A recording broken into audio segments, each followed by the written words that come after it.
The moment you cross the threshold of 30, your body breaks down, and the older you get from there, you care way less about what people think. Vibrators never hurt anyone's feelings.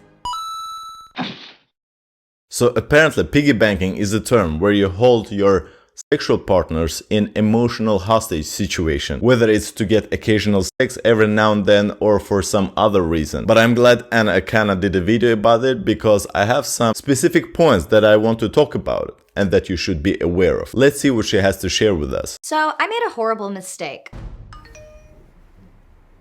Hey, cutie. Oh, hey, what's up? How have you been? Just want to stop by, say hi. Don't be a stranger.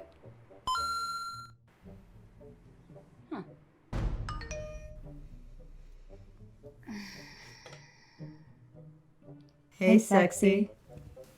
Hey, what's up? Are you okay? It's late. Don't forget about me.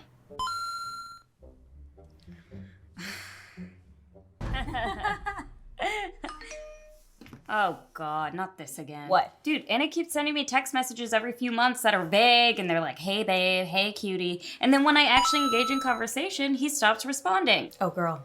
What? You're being piggybanked. What was that? Okay, ignore the definition on Urban Dictionary because that's definitely not what I'm talking about. Oh god, ow. Ew, that's unsanitary. Yeah, okay, that's why I said not to do that. Piggybanking is when a guy periodically drops in with a text here or an Insta comment there to put you on the back burner. It's like he's slowly dropping coins into your emotional piggy bank for sex, for a rainy day. It's ridiculous. The only emotion he's giving me is annoyance. What do you say?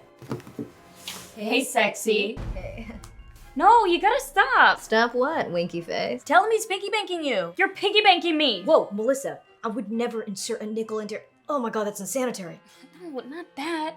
I'm talking about when you send me text messages every few months and then put me on the back burner in case you want to hook up. One thing about this piggybanking point, people who are doing that are those who have options. And oftentimes women have many more sexual options than men. Let's be honest, majority of men have no clue about women. And in these cases, we tend to project what we feel internally. The reality being subjective, we think that all things that we experience are something of a general consensus and how things work. Like if I'm only meeting trash partners, then I think for myself that dating scene is trash and there are no valuable people out there. There are no one to match my excellence. But in reality, if we brush off that subjectivity, we tend to see surroundings throughout the filter that is our psychological mind frame. If I am blaming the external world for being trash, then in reality, I am trash myself, because you attract what you are. Now, I'm being harsh by saying trash, but substitute that word with something else. Bad, good, cheating, needy, whatever. Same thing applies to all adjectives. Yeah, so? Just don't respond. It's wrong. What are you talking about, Michelle? You're the one I learned piggybanking from. What? Oh, it's Michelle. How you doing, big boy? Oh, hey, girl, how you doing? Oh, okay, I thought you wanted to like have a conversation, but that's chill. I don't want to talk to you. I just want you as an option. Oh, well, you don't have to like emotionally invest in me at all for that. Anytime you want to hook up, you can just hit your boy up and... You're funny. Wait, I can hook up now! Emotional piggybanking for women and men functions in different ways, because what women demand and what men demand are totally different things. Women demand attention, men demand sexual intercourse. That is how both genders feel that they're getting something out of the relationship. Now, of course, there's an extreme to that as well, where you get too much sex from a person and you devalue that person as a man, or vice versa, when you get too much attention from a guy as a woman and you start to think for yourself that he is too available, kind of a doormat, and would kiss the ground that I walk on. The more exchange you get of something that you value with the least amount of effort, the less you start to appreciate it, and eventually cut off as being something disposable. You're horrible. You're a horrible, horrible piggy banker. Oh, come on. Women can't piggybank. Actually, Michelle, your piggybanking really hurt my feelings. You kept hitting me up with the intent to hook up, but then it never happened. And I kept thinking, am I not good enough? Not hot enough? Not smart enough? Why does she keep leading me on if she's not gonna put her body on my body? It really messed me up. Oh, wow. I'm so sorry. I didn't know. And Melissa, I'm so sorry I was gonna use Michelle's heartless tactic on you. If I don't have any interest in maintaining an actual connection, I shouldn't fake one just to keep my options open. The reality is, you always want to keep your options open because it puts you in a mind frame of abundance. And people that encourage others to not do that project the subjective feeling of how they perceive life. Like in this case, Anna will actually tell you why she is against this kind of behavior. And I will comment upon it as we go. But in short, she is tired of games and she wants to have something that isn't draining her energy. Thank you. This is goodbye, ladies. Stay sexy. I can't believe you just... Keeping your options open through piggybanking is incredibly annoying, disrespectful, and a landmine of potential hurt. Look, I'm sure some of us have had it done to us, and some of you have done it to others. I've done it. I'm not gonna lie, I've definitely done it. But the problem with piggybanking is that you clearly aren't serious about the person you're dropping coins into. No, and that's the point. You won't keep your options open to see what market has to offer to you for what you got. And for women, oftentimes, being in their early 20s, they have the most leverage. As men appreciate youth and beauty, but as women age, especially being past 30 years old as Anna is, you get less and less attention. And for men, it's the opposite. They have no options when they're young, but as they mature and become more resourceful, get their shit together, which takes a lot of time, and most men don't even achieve that. But if you do, you get your options wide open. Now, we can preach equality and all of this stuff as much as we would like to, but reality seems to not work in the same way. It is what it is, and I'm not here to preach about conservative values or progressive values. I'm just telling how the reality works so that you can adapt and live your best life. And look, I know the title of this video says guys, but I actually thought of talking about it because I did it to someone and I felt really terrible about it. Yeah, I kind of felt that the titling of this video was a little bit dishonest because everyone does it. Especially, as I said before, women have many more options, sexual options, than men. As societies become more secure and safe, there are no incentives for men go out there and achieve stuff, because slaying a dragon is what makes a man attractive to women. And as of now, there's no need for slaying any dragons. Those very few men who do that, they get the most access to the sexual market. You have to understand one thing. Success is much more valuable than beauty. Beauty is kind of a dime a dozen. There's a cute girl being born every second. But to gain success, you have to put a lot of work, a lot of time. And very few men are ready to do that. Like at the beginning of the pandemic, a lot of us, myself included, we were bored. We were lonely. We were horny, okay?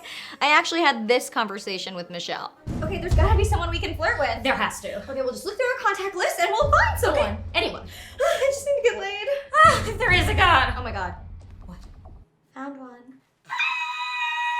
I'm not proud of it. I did end up leading someone on, and it became abundantly clear to me how much he actually liked me and how my piggy banking was going to seriously hurt this person.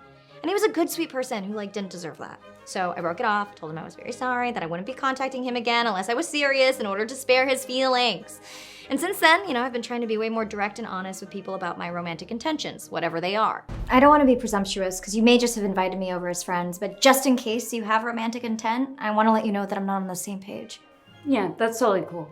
Yeah, I definitely did, but I'm down to be friends. That doesn't happen in reality. In reality, you just go someone that you are not interested in or just wanted to have a fun time for a short moment, of course. And as Anna mentions, she has done it herself, but time has come for her to become more purposeful in her dating life. And that is actually because of women in a way sense that as they age, their sexual power diminishes. They want to hurry up and cash out before it goes totally downhill, which is understandable. This is not my opinion. This is how reality works, because we men are always attracted to younger, more beautiful, and I would presume that any self-respecting woman would like to have a qualitative man with ambitions and goals and yada yada yada. But those men, most often than not, are not interested of the women of the same age bracket. There's always this mismatch. When a guy is young, he doesn't get the kind of woman he wants to get. When a woman becomes older, she doesn't get the kind of guy she wants. Hence, where's the good guys? The question stems from not understanding the sexual market and what makes men attracted to women, the qualities that they appreciate in women. Yet again, this doesn't concern all of the people. I'm generalizing. Majority of women have most sexual access in their youth. Minority of men have the most sexual access as they become older. With you, however, I do feel a very deep connection, and I'd be interested in exploring something serious if that's what you want. Oh, I think you're great. But in all honesty, I'm not emotionally available for that right now. Totally understandable. I hope we can remain on good terms. I think we can. Well, thank you both for coming and letting me tell you that together. Yeah, it's kind of weird. Yeah, it's a little awkward, I'm gonna be honest. But it's cool because you're hot, so I'll do it. Look, I'm old, okay?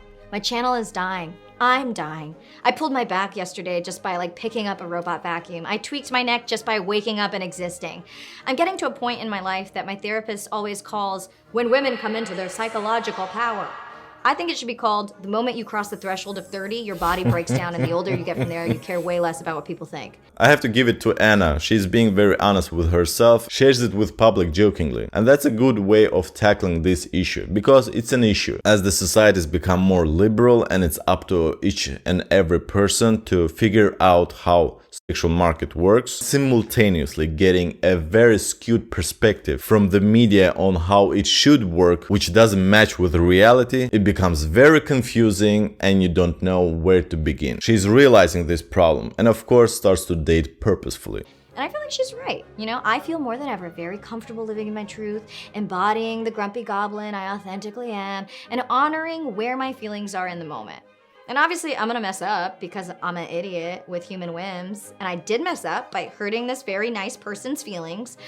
But I think what's important is that when we realize our actions are hurting people, we change, we stop, we evaluate our intentions, and we take accountability. And look, am I still very bored, very lonely, and very horny in the pandemic? Yeah, absolutely. But the vaccine is around the corner. Patience is a virtue, and vibrators never hurt anyone's feelings. Unfortunately, change demands a lot of self-awareness, understanding how life functions. But as we know, most people kind of lack self-analysis quality. It's hurtful. It's hurtful for the ego. It's hurtful to confess for yourself that something that you are doing isn't working, as growth means pain. But nevertheless, if you pursue your own betterment, it will always be worth it. To conclude, I would like to once again point out that if you feel that all men or all women should stop doing a certain thing, it's because that's the way you perceive the world and the kind of people that you attract into your life. And maybe, just maybe, you are the exception to the rule. Watch more videos on gender dynamics. Tell me what you think about this topic. Have you been piggybanking someone lately? Comment. But for now, Hossein out.